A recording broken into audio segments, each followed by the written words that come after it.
Hello guys, welcome to Pakistani real reaction. तो कैसे हैं आप सब? उम्मीद है आप सब बढ़िया होंगे, मजे में होंगे, खुश होंगे, आबाद होंगे। मेरा नाम है मैं मुबशर। सुबह सीरिया में युद्ध चल रहा है और लोग अपने देश जो है वो अपने अपने नागरिक वहां से बचाने की कोशिश कर रहे हैं। तो पाकिस्तानी मीडिया इस टाइम हिल चुकी है कि भारत सबसे पहले अपने नागरिक सीरिया से बचा कर लाया।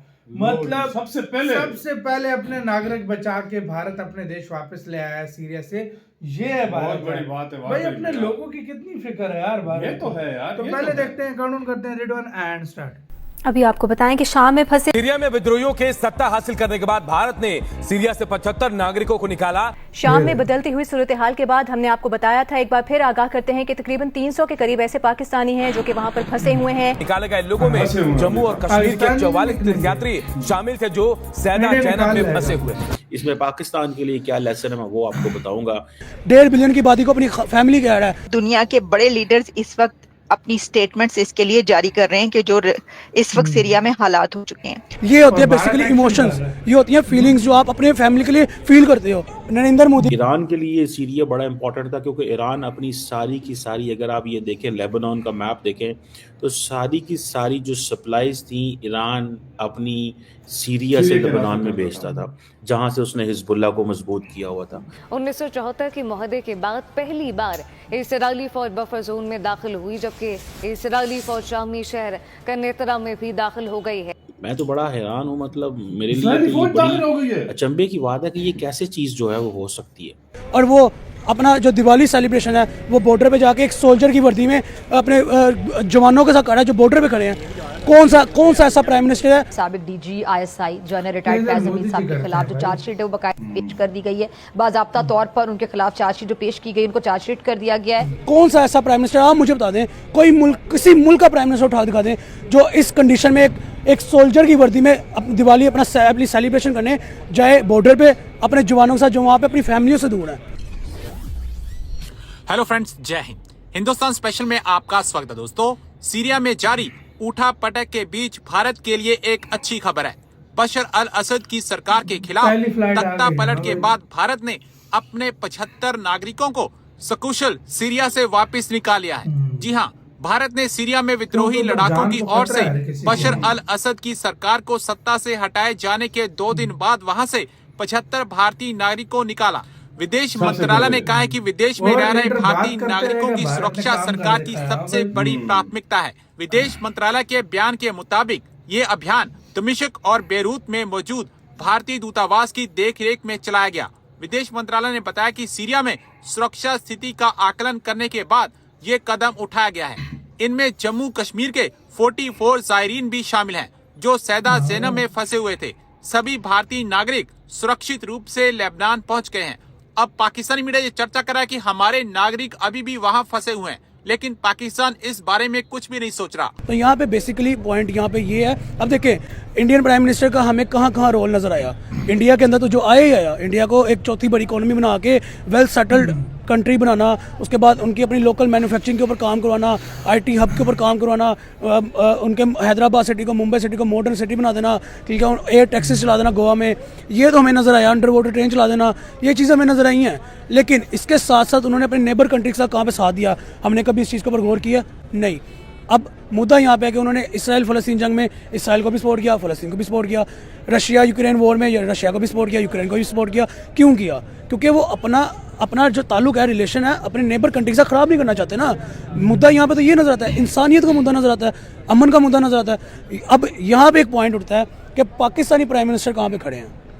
अगर इंडिया का एक प्राइम मिनिस्टर 1947 में इंडिया पाक अलग हुआ, अलग स्टेट्स डिक्लेयर हुई, तो इंडियन प्राइम मिनिस्टर ने अपने 1947 से लेके 2024 तक के जितना भी टेन्योर गुजरे उनके प्राइम मिनिस्टर्स के, नरेंद्र मोदी को हाईलाइट क्यों किया जाता है? क्योंकि उन्होंने अमन का, ह्यूमैनिटी का पैगाम पहुंचाया, इंसानियत का पैगाम मुद्दा उठाया है।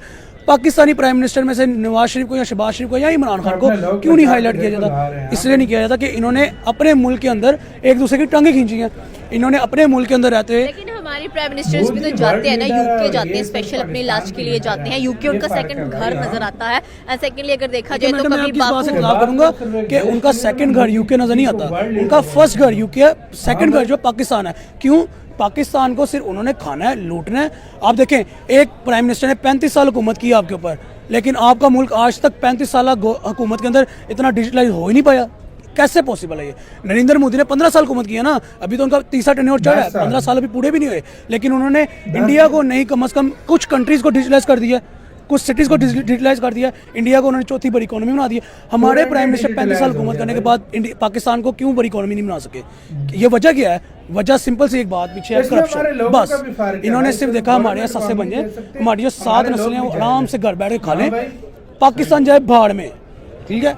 इतना प्यार जब अपने मुल्क के साथ नजर आए ना, तो फिर वो चौथी बड़ी इकोनॉमी होता है। प्यार है तो सही है, पाकिस्तान के लोगों को भी पाकिस्तान से प्यार है, पाकिस्तान के प्राइम मिनिस्टर को भी प्यार है, पाकिस्तान के शोभा उठा के देख लें, हर डिपार्टमेंट में ऐसा बंदा मिलेगा जिसको उसका नॉलेज नहीं होगा लेकिन कुर्सी पर बैठा है। देखिए मैडम, यही पॉइंट है मेरा, पाकिस्तान से प्यार नहीं है, पाकिस्तानी अवाम को पाकिस्तानी गवर्नमेंट से प्यार नहीं है, इनको सिर्फ एक डंडा रोकता है पीछे। इनको जो एक चीज़ है ना, काला वीगो डाला, ये इनको डर है, जिसकी वजह से खामोश रहते हैं, और जब आवाज़ उठाते हैं तो 3-3 साल की कैद के बाद अभी तक लोग बाहर नहीं आते।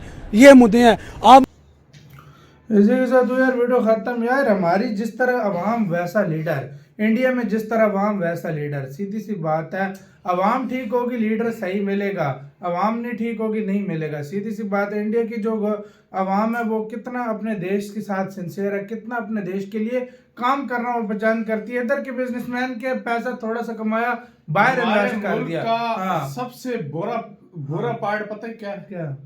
जब भी मुल्क आगे जा रहा होता है ना, ये मैं नवाज शरीफ के लिए भी बात करूंगा, ये इमरान खान हर किसी प्रोटेस्टों पे शुरू हो जाते हैं, इन चीजों पे लड़ाइयों पे शुरू हो जाते हैं। हमारा देश आगे नहीं जाता, हम देश को 5 साल पीछे ले जाते हैं, खुद ले जाते हैं। वो क्यों ले जाते हैं? क्यों हम लोग अपने देश के बारे में सोचते नहीं है। हर कोई अपने फायदे के बारे में सोच रहा है। और उधर देखो, सबसे पहले दुनिया के लीडर बात करते रह गए, मैं लोगों को भी बोलूंगा भाई, हाँ। इंडिया ने अपने सिरे से लोग निकाल लिए, उन्होंने निकाल लिए। मतलब आप देखो भाई, उन्होंने लोग किधर से निकाल लिए, मतलब इधर दुनिया में लोग बातें चल रहे हैं कि हाँ भाई अब हमारे पता नहीं आए हैं नहीं आए, मुझे नहीं पता, भाई मैं नहीं सच आए बताऊं होंगे भाई, कहाँ से आए? लेकिन इंडिया ने ये नहीं कहा कि हम निकाल रहे हैं, इंडिया निकाल कर ले आया, फिर बताया कि हाँ भाई कि हम ले आए हैं। तो ये चीज होता है। ये फर्क होता है। देख लो, जिस जगह पे भी युद्ध स्टार्ट होता है, इंडिया सबसे पहले अपने अवाम को पहले उधर से निकाल सही बात है, और ऑपरेशन चला देता है। और रही बात हालात की, भाई वो तब सही होंगे जब लोग भी सही होंगे, तो फिर नेता भी आगे सही होंगे। यार हमारे लोग एजुकेटेड हो जाए यार,